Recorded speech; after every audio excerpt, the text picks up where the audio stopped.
Students, आज हम acids, basis and salts का लास्ट टॉपिक कंप्लीट करने जा रहे हैं, जिसका नाम है सॉल्ट्स। ठीक है, तो सॉल्ट क्या होते हैं? सॉल्ट एक तरह के कंपाउंड होते हैं जो कि एसिड से बनाए जाते हैं by the replacement of hydrogen. जैसे कि it is a concentrated HCl।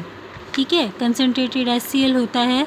तो जब हम हाइड्रोजन को रिप्लेस करके यहाँ पे सोडियम आयन को डाल देते हैं तो वो कॉमन साल्ट, जिसको हम रॉक साल्ट भी बोलते हैं, NaCl फॉर्म करता है, जिसको बोलते हैं सोडियम क्लोराइड। ठीक है, अब कहते हैं कि सॉल्ट कब बनते हैं? जब एसिड बेसिस के साथ रिएक्ट करते हैं। जब हमने एक कॉमन एक रिएक्शन की थी, when acid mix with base salt and water is formed. ठीक है, तो सॉल्ट कब बनते हैं? जब acid react with basis. Next topic देखिए, ये कुछ कॉमन साल्ट्स हैं, वेरी कॉमन साल्ट्स। तो ये आपको इनकी फॉर्मूले बहुत अच्छे से याद होने चाहिए। अब इनसे पहले मैं आपको थोड़ी सी बातें बताना चाहूँगी। जैसे हाइड्रोक्लोरिक एसिड, उनको क्लोराइड्स बोलते हैं। सॉल्ट्स ऑफ सल्फ्यूरिक एसिड, उनको हम सल्फेट्स बोलते हैं। अगर नाइट्रिक एसिड के सॉल्ट हैं तो नाइट्रेट्स बोलते हैं। कार्बोनिक एसिड के सॉल्ट्स को कार्बोनेट्स बोलते हैं। एसिटिक एसिड्स के सॉल्ट्स को एसीटेट्स बोलते हैं। सॉल्ट मतलब कि इस तरह से उनकी नेमिंग होती है। ये कुछ कॉमन साल्ट्स हैं जो कि मैं आपको पिक्चर दिखा रही हूँ। इन सब के फॉर्मूला आपको याद करने होंगे।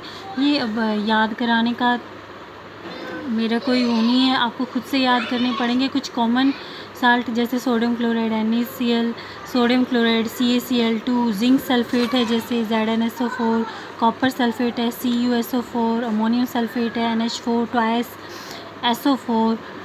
ये कुछ कॉमन साल्ट्स हैं जो कि आपके चैप्टर में बार बार सामने आएंगे, आपके रिपीट होंगे। तो ये फॉर्मूले आपको सभी याद करने होंगे अच्छे से। देन हम बात करते हैं आगे कि pH ऑफ सोडियम सॉल्यूशन। कहते हैं कि जो सोडियम के सॉल्यूशन तैयार होता है उनका, ठीक है, तो pH कैसे पता करेंगे? देखिए, जो सॉल्ट सॉल्यूशन होते हैं, वैसे तो ज़्यादातर जो कॉमन सॉल्ट है जैसे सोडियम क्लोराइड सॉल्यूशन, अगर हम उसका तैयार करें तो उसका pH 7 होता है। जो आप घरों में कॉमन सॉल्ट यूज़ करते हैं, जिसको हम NaCl यानी सोडियम क्लोराइड बोलते हैं, उसका सॉल्यूशन आप जब आप बनाते हो तो न्यूट्रल होता है वो, यानी उसका pH 7 होता है। दैन उसके बाद अमोनियम क्लोराइड सॉल्यूशन है, उसका pH जैसे एसिडिक भी हो सकता है। ये नहीं है कि सॉल्ट है हमेशा न्यूट्रल ही होंगे, वो एसिडिक भी हो सकते हैं और स्लाइटली बेसिक नेचर भी हो सकते हैं, यानी अल्कलीन भी हो सकते हैं। जैसे कि सोडियम कार्बोनेट दिखाया है, उसका pH 9 है तो बेसिक है। अमोनियम क्लोराइड सॉल्यूशन का 6 है। तो जो एसिडिक और बेसिक नेचर होता है कुछ साल्ट सॉल्यूशन का, वो एक्सप्लेन किया जाता है on the basis of hydrolysis of salt.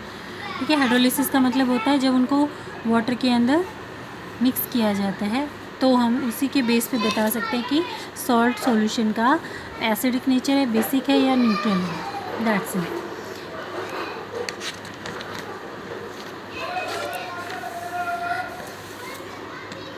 अब हम बात करते हैं कॉमन सॉल्ट यानी सोडियम क्लोराइड की। कैसे फॉर्म होता है? देखिए, सोडियम हाइड्रोक्साइड NaOH, जब हम हाइड्रोक्लोरिक एसिड यानी HCl के साथ रिएक्ट करते हैं तो NaCl फॉर्म्ड होता है, NaCl प्लस वाटर फॉर्म्ड होता है। ठीक है, how common salt is obtained. अब कॉमन सॉल्ट हमें कैसे मिलता है? सी वाटर से भी मिलता है और अंडरग्राउंड डिपॉजिट से भी मिलता है। सी वाटर का मतलब समुद्री पानी से भी मिलता है। जैसे common salt is obtained from sea water by the process of evaporation. Evaporation process की हेल्प से हम कॉमन सॉल्ट को ऑब्टेन्ड करते हैं। मतलब ऑब्टेन्ड का मतलब होता है निकाला जाता है, प्राप्त किया जाता है।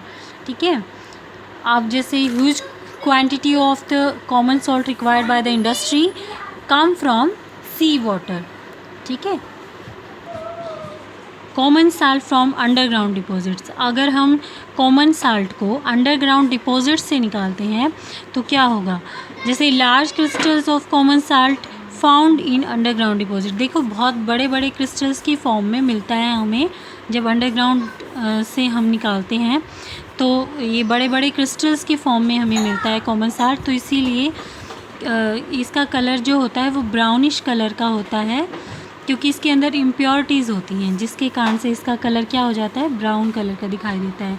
इसीलिए हम कॉमन साल्ट को दूसरी वे में दूसरे नाम से जानते हैं, रॉक साल्ट। रॉक साल्ट हम कब बोलते हैं, जो अंडरग्राउंड डिपॉजिट्स हमें मिलता है तो उस इम्प्योरिटीज़ के कारण ब्राउन कलर हो जाता है। ब्राउन कलर होने के कारण इसको हम रॉक साल्ट भी बोलते हैं।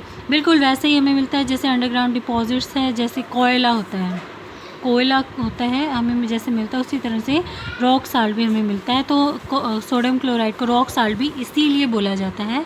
क्यों बोला जाता है, क्योंकि अंडरग्राउंड डिपॉजिट से हमें ये मिलता है। अब हम बात करते हैं कि कॉमन साल्ट यानी सोडियम क्लोराइड का यूज़ क्या क्या है। आप जानते ही हैं कि सोडियम क्लोराइड